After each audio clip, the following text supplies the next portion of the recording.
Eyang Subur didesak untuk menceraikan 4 istri mudanya setelah fatwa MUI menyatakan melarang dirinya memiliki istri lebih dari 4 sesuai akidah ajaran agama Islam. Junaidi, selaku ayahanda Ani bersyukur dengan adanya fatwa MUI itu. Apalagi Junaidi cukup meragukan pernikahan Ani dan Eyang Subur karena sebagai ayah kandung, dirinya tak tahu proses pernikahan Ani dengan Eyang Subur yang terjadi tahun 2004 karena tidak pernah diberitahu. Tahun 2004 akhir atau 2005 awal saya itu pulang dari Sulawesi Tengah. Nah, dari pulang Sulawesi Tengah ke Cianjur terus saya kedatangan anak saya dengan omnya, dengan adik saya ini yang bernama Dewi, ya, untuk minta persetujuan.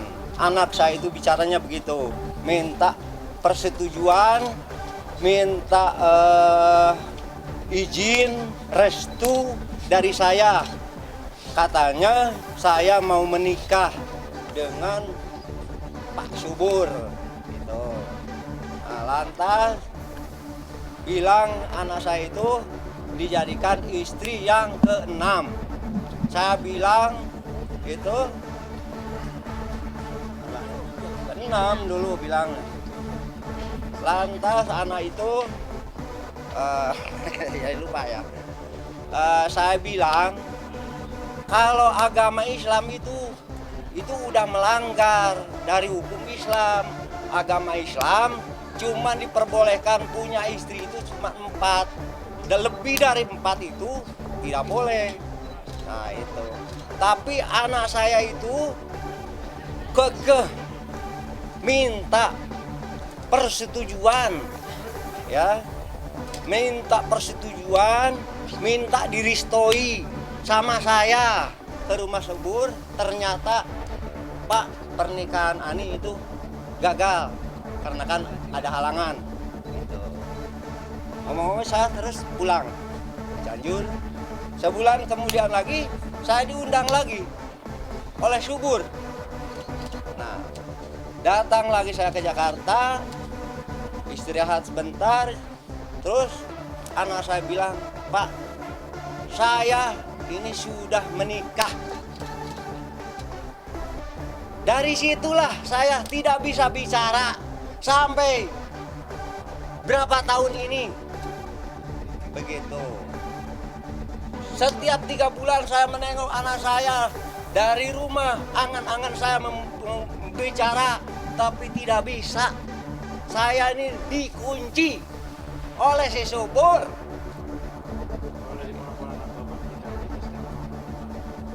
Nah itulah katanya anak saya itu bilangnya Subur bisa menikah sampai 9 gitu.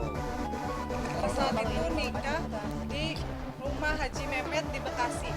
Pada saat itu juga saya sebagai tantenya dan sebagai omnya tidak disertakan, tidak diundang. Saya juga bingung, tapi saya juga tidak bisa bicara pada saat itu.